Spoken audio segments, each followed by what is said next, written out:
Hello, my name is Harold Felder, and welcome to Giving an Answer, the show dedicated to defending the historic Christian faith. Today, we're going to be talking about the moral law, and to help me with this topic, I have Lanny Wilson. Let me tell you a little bit about Lanny. Lanny is a student at Southern Evangelical Seminary. He's pursuing a Master of Art with a emphasis on philosophy. He has a bachelor's degree in religious studies from UNCC, and we're just going to get right to it. Lanny, how did you come to know about the moral law? Well, thanks for having me today. It was really the first argument that I had ever really heard, or apologetic argument that I learned for God's existence. I had a roommate, and he played a tape of discussion Ravi Zacharias gave one time, and talking about he was at Nottingham University. Wasn't even done giving the speech yet, and a student jumped up and out of his seat and said, "Hey, how can there be a God with so much evil in the world?" And he says, please remain standing. I got some questions for you. When you say there's such a thing as evil, aren't you assuming there's such a thing as good as well? And the students paused and said, well, yeah, I guess so. He says, well, if you're assuming there's such a thing as good, aren't you assuming there's a moral law that differentiates between the two? And at this point, he reminded the student of a debate between Bertrand Russell and Frederick Copleston. And Copleston pinned Russell on this question and said, how do you tell the difference between good and bad? He goes, the same way I tell the difference between blue and green. He goes, but you do that by seeing, don't you? How do you know the difference between good and bad? And he goes, by feeling, what else? And Zacharias says, well, the obvious next question is, he should have said, well, in some cultures they love their neighbors, in other cultures they eat them, both on the basis of feeling. Do you have a preference? And so it really kind of brought home is, well, there's something else going on here. But he goes on and asks the student about it, and the student is like, well, what does that have to do with anything? Well, that's what you're trying to disprove. You're using a standard that requires God exists, and you're saying that God doesn't exist by using the very standard. Well, that causes a problem.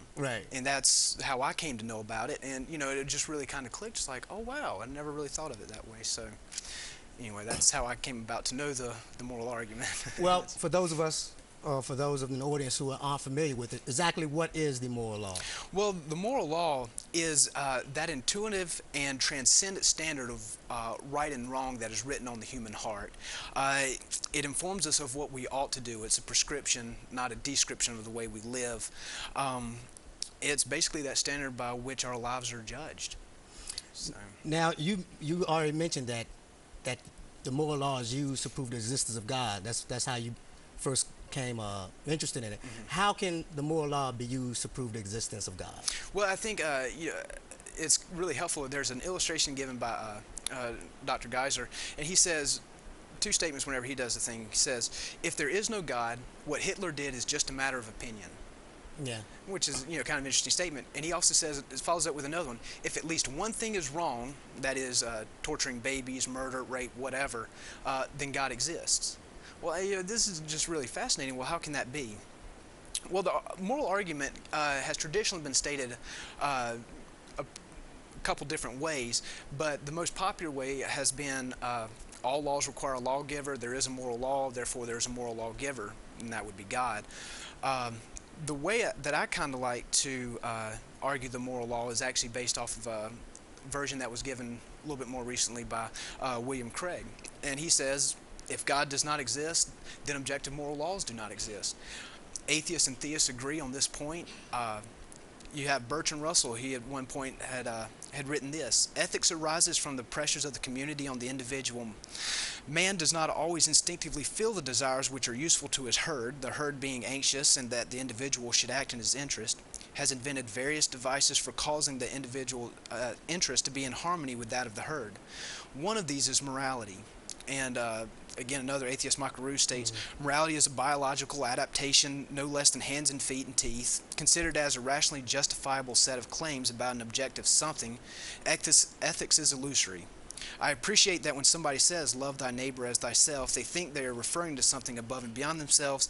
Nevertheless, such things are true without foundation. Morality is just an aid for survival and reproduction, and any deeper meaning is illusory. So, well, according to him then, loving your neighbor, I mean, there's no inherent good in that then, from what you just read. Exactly. There's no reason to love your neighbor. Right, and that's the whole point.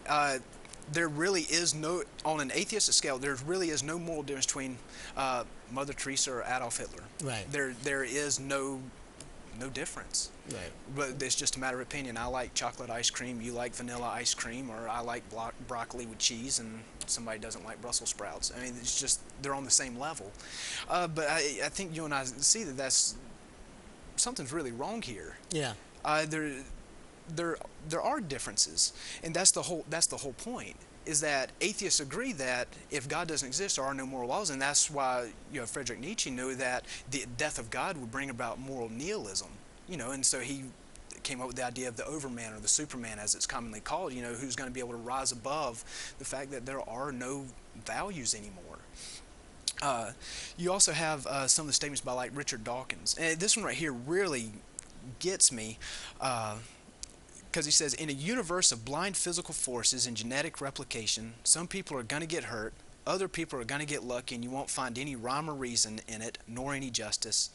The universe we observe has precisely the properties we should expect if there is at the bottom no design, no purpose, no evil, and no other good. Nothing but blind, pitiless indifference. DNA neither knows nor cares. DNA just is, and we dance to its music. Now let me ask you a question, Harold. What do you tell the teenage girl that's just been raped that the man was merely dancing to his DNA? Yeah. Yeah. What do you tell to the parents whose child was just murdered? Oh, don't get too upset. He was just dancing to his DNA. And according to that, I mean, there was actually nothing wrong with this guy raping someone's daughter. Well, it's just he's just dancing with his DNA. Right. Yeah, and there's nothing wrong about it at all. And there's no sense of accountability, too. If you follow that to his logical conclusion, no one is responsible for any of his actions. Right. I mean, you're absolutely right. I mean, how can you be held responsible for it? Just because the community doesn't like it? Well, that doesn't really make it really wrong. Right. That's the whole point. It's always kind of interesting because I'll listen to a lot of talk radio, and invariably this topic will come up, and you'll have somebody will call in and say, well, you can't be good without God. And the radio show host will, summarily, all he has to do is just produce one example of an atheist or non-believer that is a morally good person, and, the whole thesis is just crushed. Yeah. But that's not what I'm claiming, because I want to be real careful about what I'm saying. I'm not saying that you have to believe God in order to be good. I'm not saying that you can't even develop a good ethical system without believing in God. I'm not saying that at all either. What I'm saying is that without God, there are no moral values, and therefore the atheist just simply lives better than his system allows. Right. Yeah. And so that's all all I'm saying is that yes, you can be good without God. You just have no basis to be good without God. And that's the whole argument right there. But to kind of bring it back a little bit, what I've argued is that if God does not exist, moral values don't exist. The quotes that I've read, atheists, theists agree on that point. The rub is that moral values do exist. Right. And we all know it. And I got 8 reasons why we should think moral values exist. Number one is it's just undeniable. I mean, really, whenever somebody says the claim, there are no moral values. Now, that doesn't sound like it's directly self-defeating, but think about it. Are they saying that you ought not act like there's moral values? Right. Well, wait a minute. What are you talking about, this ought? Yeah. Why should I ought do anything, or why should I do anything? Well, that's a prescription, not a description of what is. And so, I think in that case right there, moral values are just undeniable. And as you were saying, whenever you say ought, you're implying some type of morality. Right. That's a moral command. That's a moral duty that is being given. Right. Whenever you use words like should, ought, anything that derives from that. We also know that moral law exists not really so much by what we do, but how we react. Think about it this way. We never really get upset whenever we do something bad to somebody every now and then. Whenever somebody does something bad to us, wait a minute, now you're stepping on people's toes. I love the story of the professor who had done an assignment with his class, and a student had written a paper, had thoroughly documented. It was a wonderful paper on moral relativism, and he, did everything right, turned in a nice blue folder, gave it to the professor. A week later, he got the paper back, and right there on the front page was F, I don't like blue folders. And the student goes to the professor's office, says, hey, this is not right, this is not just, you got to grade the paper on its merits. And the professor says, wait a minute, I did a lot of papers, which one was yours? Oh wait, yours was the one on moral relativism. It said there are no things such as justice, rightness, goodness, anything. Yeah, that was my paper. Well, fine, I don't like blue folders, you get an F. And he's like, wait a minute, you can't do that. Why should I be right, moral, and just whenever you say there are no such things? Right. Yeah, and like you say, that's how we know. That's how we really know that there's a moral law. Because we can go around all the time and denying that there's a moral law, saying that everything is equivalent until something happens to us. Right. Until someone steals from us. Then all of a sudden, that guy was wrong who stole from us. Yeah. You go right into the next point was J.P. Moreland, going along with the same lines. He was talking with a college student one time, and they got this thing, and the student was like, no, there are no moral values or anything. J.P. Moreland knew he wasn't going anywhere, so he said, well, thank you for your time. He stood up, started unplugging the guy's stereo in his dorm room. He said, what are you doing?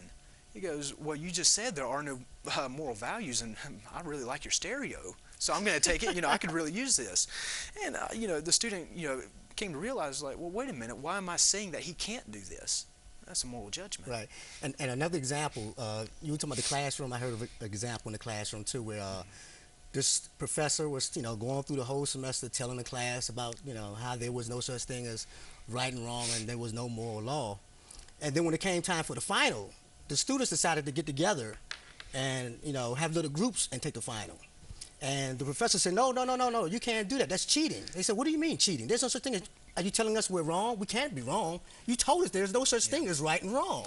Yeah, I mean, it just we can't live our lives that way. You can't live your lives. Nobody lives their lives that way. Right, Not in any culture. Right. And and that's the whole point. Nobody lives like this. We intuitively know when we've been wronged. Right. Even whenever our moral statements may be the exact opposite, we know when we've been wronged, and we expect everybody to treat us how we want to be treated. Right. Also, the moral law, is the basis for human rights. Whenever Thomas Jefferson wrote the Declaration of Independence, he appealed to the Creator, to nature's laws, and said, it was these things that are self-evident. And the reason that he did that is because who else is he going to appeal to? We hold these opinions to be that life, liberty, and pursuit of happiness are just our opinions. Well, King George was like, well, guess what? I like, having you under my subjection and control. And there's really no grounds. I mean, even whenever the Nazis were being tried in the Nuremberg trials, they were accused of violating basic human rights, which transcend all humans. But if there is no moral law, then frankly, you can do whatever you want to anybody. And that's a really interesting point, because one of the things that happened when the Nazis were being held, trying to be held accountable, is that that was actually their defense. Now, we know that Hitler was a Darwinist. He didn't believe, in moral absolutes. He didn't believe in God. He didn't believe he had to be accountable to anyone.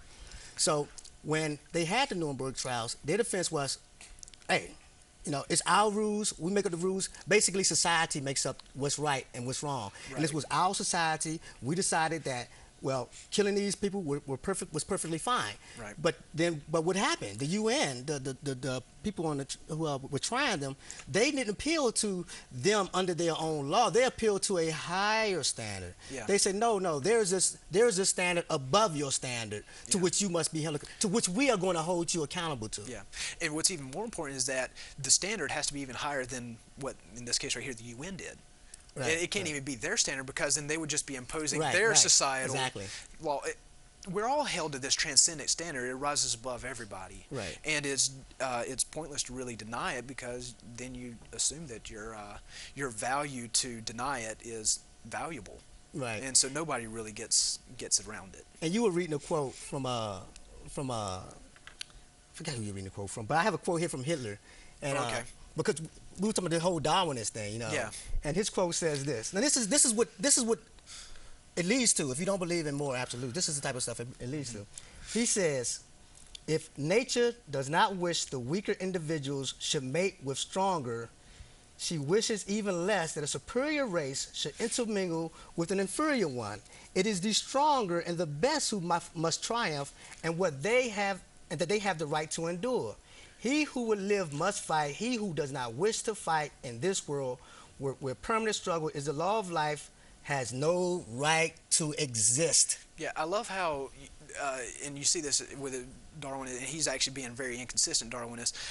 Well, actually, I think most are, but they ascribe personality to blind, pitiless, indifferent nature. Nature doesn't have any preference because it's completely by chance. Right.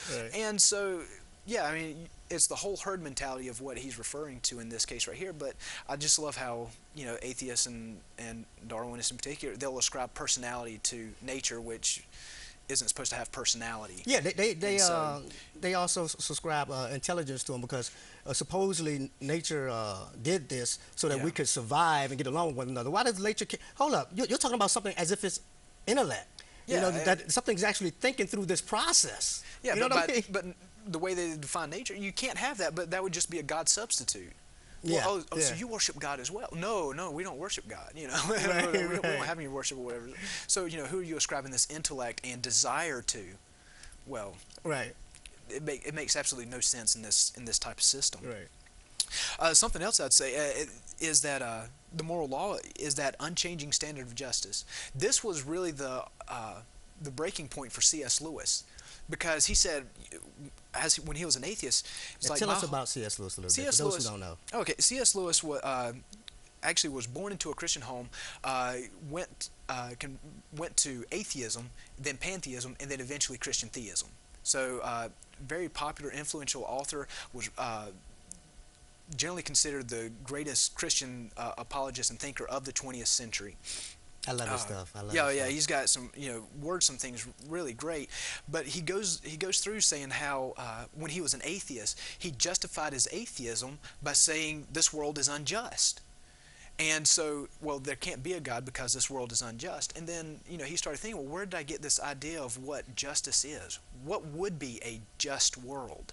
Right. Well, where did that idea come from? It can't be from something that doesn't exist in the sense of an atheistic sense of the term, because what is justice? I mean, it's just word games. But if you're holding an absolute standard of justice, well, the world should be this. Where did I get that idea? It must be written on the heart, and that's the whole point. And so that was the breaking point for him, where he saw that there had to be, if there's a standard of justice, that's the only way you can measure injustice. Right. And that leads me to the next point. The moral law defines real moral difference. Like we said earlier, if there isn't a moral law, there is no difference between Hitler, Stalin, Genghis Khan, Mother Teresa, Billy Graham, yourself, your audience. They really are not any different than Osama bin Laden if there is no moral law. I mean, that'll really make you really think twice. Here's another thing I want to interject here. I know a lot of times people will talk about Christianity and how a lot of people have been killed in the name of religion and all that type of stuff. I have a couple figures here. When we talk about the way, if you do not adhere to a moral law and you actually live that out, the consequences are clear. Like, for instance, people would say all the time that we have the Crusades and a bunch of people, Christians killed a bunch of people. But whenever that happens, these people are going against Christianity. They are going against the doctrines of what Christ taught. However, if you have someone who denies a moral law, if you have someone who figures that everyone is basically property, then atrocities is the natural outlook, the natural outworking. For instance, Stalin killed 18 million people. Right. Hitler, 12. Tao, 30 million people. Yeah. Now, the thing about it is that in these worldviews, these are actually consistent with not having a moral law. I mean, it's actually the outworking. There's nothing inconsistent with atheism and killing 30 million people. There's absolutely nothing inconsistent with it at all. You're exactly right. I mean, within Christianity, you have the Crusades, or whatever, but they went completely against what Christ taught and what the moral law teaches. However, with Stalin, Hitler, Tao, the problem is that there is no problem. There is no right. There is no wrong. Right. Therefore, if you kill 30, why not 31, 35? Well, just people. And on top of that, no one should even be able to criticize them for killing 30 million people. Well, exactly. Well, because they're just people. They're just blind, pitiless, products of DNA amassed over, a period of time. Eventually we're just floating around on this speck of dust, lost in a hostile universe, and we're eventually just going to perish in the heat death of the whole universe in a small amount of time. And that's one of the things that is so, great about Christianity, because in Christianity we are made in the image of God. We are valuable because we exist. We are valuable because God made us in his image. No other reason. We are valuable. With all these other world, with the way that the atheism works out and the way that those who deny moral law, there is absolutely no reason to value any human life, to value anything, period. Well, what's I think even great about Christianity is, you're right. I mean, you have value. And here's the thing, within the Christian worldview, even the atheist has value. Even the atheist is made in the image of God. Right. But within atheistic worldview, whatever. That's really what it amounts to. It's just, whatever. Right. And so it's just really, nobody lives like that. Nobody can consistently live like that. Nobody does. And that's the whole point of talking about the moral law, is that if the moral law can't exist without God, and there is an obvious moral law, then God exists. Right. And that is the argument in and of itself. Someone has to be the lawgiver. If there is a law, someone must be the law. Can you imagine society? Can you imagine just waking up tomorrow, there is no moral law, there's nothing written on the heart, there's nothing to say that there's right or wrong. Can you imagine what kind of chaos would break out instantaneously? Because there's no longer anything wrong with rape. Right. There's no longer anything wrong with stealing. There's no longer anything wrong with murder. Right. Well, it's really kind of interesting that there is actually an alternative for that atheists have now gone to, that because there are some atheists that will hold to moral absolutes, and the position has been dubbed atheistic moral realism, and it's really been considered more of a halfway house for atheists that can't stomach the moral nihilism that their ideas usher in. And they basically say, no, there really are moral absolutes, but no, there is no God that grounds them. And I think that this is a really strange position, because I think three really strong criticisms can be laid against it. Number one, what does it mean for just justice or mercy or love to exist? Like in some platonic form out there in the ether, not grounded in anything metaphysical or ontological. It just exists. So there's some love just floating around in the atmosphere. There's just some love. Just feel the love, man. And I mean, what does that mean? It means absolutely nothing. It's just floating out there unintelligibly. But let's suppose for a second that mercy or justice did happen to exist. Why would I be duty-bound to be just or merciful or kind, or just pick whatever moral flavor you want? I have no reason to be just or merciful if these things just exist. I mean, nothing imposes a duty on me in this instance. Right. So I think that's just the second criticism. The third is, okay, let's suppose that there is this justice that exists, and we are the product of blind, pitiless indifference, and we come up, why do we happen to be the sort of creatures that can that correspond to these moral values? Why does the lion do anything wrong when it kills the zebra? Absolutely not. Right, or whenever the eagle steals the fish from another eagle, has it done anything wrong? Why do we say that it's wrong for humans? Well, because it's written on the heart, and we know that, hey, there's something wrong here. That's what separates us. Because we are separate from the animals in that we have a dignity because we are made in the image of God. Right. And the thing is that atheists realize it. Everybody realizes this right here. It's just within an atheistic system, there's no reason, there's no grounding for that morality. And that's the whole point, and that is the basic moral law. Now, I know you may have a couple other items, but I'm going to try to get to a couple of objections because time is already starting to run down. These are the objections that people will raise against the moral law.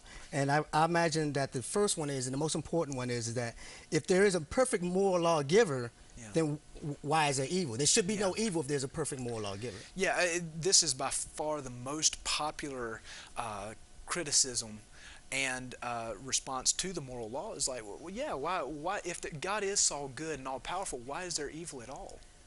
Well, remember what my argument is that, remember, if God doesn't exist, then there's not evil either. So what are you calling evil? Is this just a word game that you're playing? But, my argument could be restated. If God doesn't exist and objective moral values don't exist, evil exists, therefore objective moral values exist, i.e. some things are really evil, therefore God exists. So my argument stands either way. Right. But this right here, remember the story that I said about Ravi Zacharias?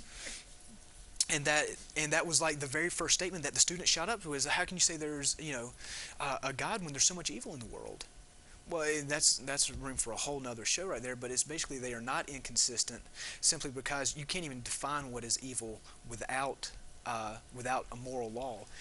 And I would say that it's very important not to to not say that, well, you can't have good without evil. No, you can have good without evil, but you can't have evil without good. Yeah. So I think that's an important distinction that a lot of people don't make. And just to summarize what you just said, if someone says, why is there evil? Well, if there is no God, then there's no evil. Then what are they if you're complaining discerning, if you're discerning something that's evil, Yeah. then you're actually making a case for God. Right, because what are you complaining about? Right. Because if God doesn't exist, then there's not anything evil Right. at all. There's no such thing as evil. Right, so why are you even asking the question? And that's really the whole point. And the next objection, it is the culture that determines. Well, it's the culture that determines what is moral or immoral. Yeah, two things I think can be said about this right here is because it's usually tied very closely to, well, it's all based on society as well. Well, not everything that's learned from through society is learned from society. Okay. For example, we know math and logic through society, but those aren't based on society. Morality is the same way. We discover it. We don't invent it. We don't create it. We just simply discover it. The herd mentality works the same way. If we only worked on our instincts, then we would only work from our instincts, but sometimes we don't. Some people show self-sacrificial love, and that's inconsistent with the instinct for self-provision. Now, okay, I have the last objection. Yeah. 30 seconds to answer this one. Okay. Time is just flown by. Well, actually, okay. Yeah, we're going to try to do this one. All Okay. right. People disagree on moral issues. If people Yeah. disagree on the moral issues, then there seems to be no consistent moral law between them. Yeah, no, that's just making a distinction between what is the case and what ought to be the case. For the simple reason, yeah, people disagree on, let's say, abortion, whatever, but nobody disagrees that murder is wrong. With the abortion case, for example, it's just, well, is the fetus a human? Okay, thanks a lot. Thanks for joining me. Be sure to join me again next week. And until then, goodbye and God bless.